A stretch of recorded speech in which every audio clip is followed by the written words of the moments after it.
ଯଦି ମୋ ପୁଅ ମୋ ପାଖରେ ରହିଲା ତ ଜମା ଯାତ୍ରା କରି କେବେ ମୋ ପାଖରେ ରହେନି। ଯଦି ମୋ ପାଖରେ ରହି ମୋ କଥା ତା ପିଲା ଛୁଆ କଥା ବୁଝିଲା ମୁଁ ଖୁସି।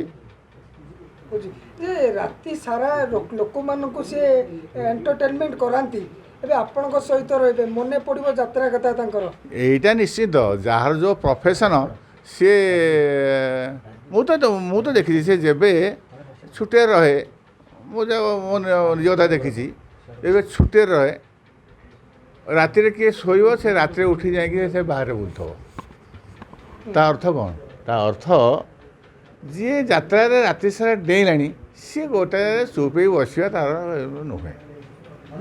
ତା'ର ଶରୀରର ଯେଉଁ ଅସୁବିଧାଟା ହେଉଛି ବାପା ହିସାବରେ ମୁଁ ଯାହା ଦେଖି ଆସିଲି, ମୁଁ ସେଥିପାଇଁ କହିଲି ବାବା ଇଏ କଣ୍ଟ୍ରୋଭର୍ସିରେ ନ ପଶି ନ ଡେଇଁକି ଚୁପଚାପ ହେଇ ଘରେ ରହ। ମୁଁ ସେଥିପାଇଁ ତାକୁ କହିଛି ତୁ ଘରେ ରେଷ୍ଟ ନେ, ଏଇ ତ ଛୁଟି ତା'ର ହେଲା, ଯାତ୍ରା ଛୁଟି ହେଲା, ମୁଁ ତାକୁ ନେବି ଡାକ୍ତର ପାଖକୁ ଦେଖିବି, ଇଏ କରିବି। ଆପଣ 2-4 ଦିନ ତଳେ ଦେଖିଥିବେ ସଲମାନ ଖାଁର ଡାକ୍ତର ତାକୁ କ'ଣ କହୁଛି। ସଲମାନ ଖାଁ ବି ଯେଉଁ ଛୋଟିଆ ଲୋକ ନୁହେଁ ନା, ସେ ବିରାଟ ହିରୋ। ତେଣୁ ସେ ଯେଉଁ ହିରୋ ସେ ତାକୁ ଡାକ୍ତର କହିଲାଣି ଯେ ତୁମକୁ ଯେଉଁ ରୋଗ ହେଇଛି ଏଇଟା ଛୋଟିଆ ରୋଗ ନୁହେଁ। ତେଣୁ ଇଏ ଏମିତି ଖଟିକିରି ତା'ର ଯେତେବେଳେ ଦେହ ଖରାପ ହେବ ତା ପିଲା ଛୁଆର କ୍ଷତି ହେବ, ଆମର ବି କ୍ଷତି ହେବ, ଯେଉଁମାନେ ଦର୍ଶକ ଅଛନ୍ତି ତାଙ୍କର ବି କ୍ଷତି ହେବ। ତେଣୁ ଯଦି ସେ ରହିକି ତା'ର ଶରୀରକୁ ଟିକେ ରେଷ୍ଟ ଦେଇ ଡାକ୍ତର ଦେଖେଇ ଯଦି ଭଲ ହେଇପାରିଲା ତାହେଲେ ଭଲ।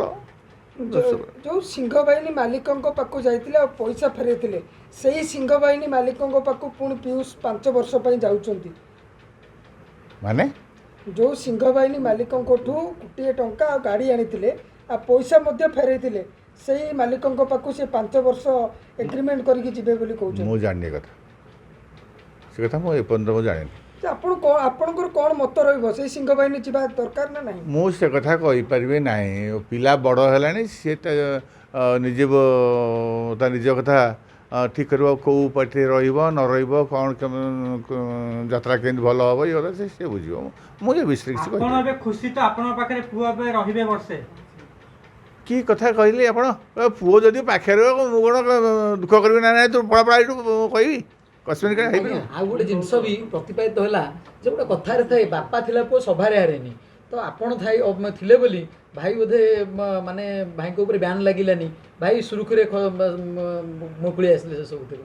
ସୁରୁଖୁରୁରେ ମୁକୁଳିଲା କ'ଣ?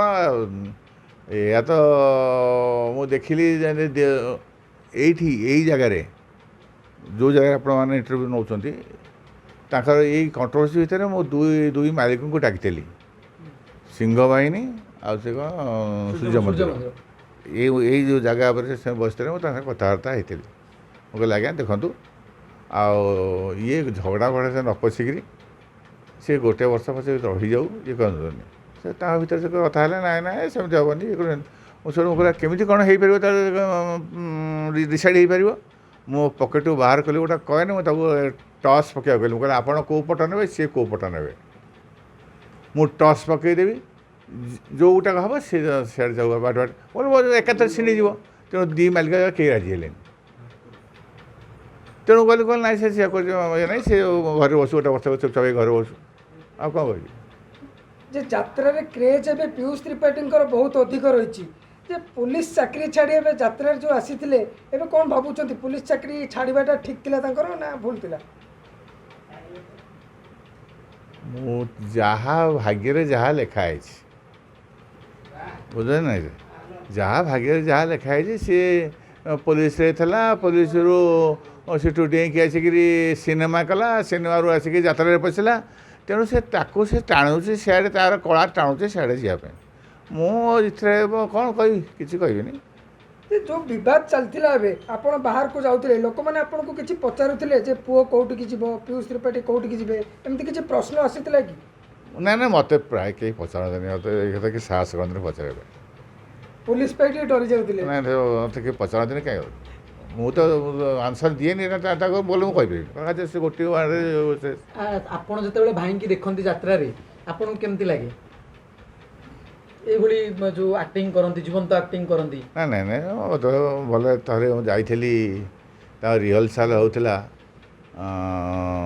ସେଟା କ'ଣ ସେ ବହିଟା ନା ହଠାତ୍ ମନେ ପଡ଼ୁନି ତାଙ୍କର ମାଲିକ ଫାଲିକ ସବୁ ପାଖରେ ବସିଥାନ୍ତି ମୁଁ ଭୋ ହୋଇ କାନ୍ଦି ପକେଇଲି ହାଇଦର ହାଇଦର ନାଇଁ ନାଇଁ ନାଇଁ ଅଧରାତ୍ରିର ସାଥୀ ନା ଏଇ ନଖିନାନୀ ପୁଅ ଭଗିଆ ଲଖିଲାନି ପୁଅ ଭଗିଆ ଏକ୍ଜାକ୍ଟ ମୁଁ ତ ନିଜେ ଭୋ ହୋଇ କାନ୍ଦି ପକେଇଲି ଭଲ ଆକ୍ଟିଂ କରୁଛି ଭଗବାନ ତାକୁ ସେ କଳା ଦେଇଛନ୍ତି କରୁଛୁ।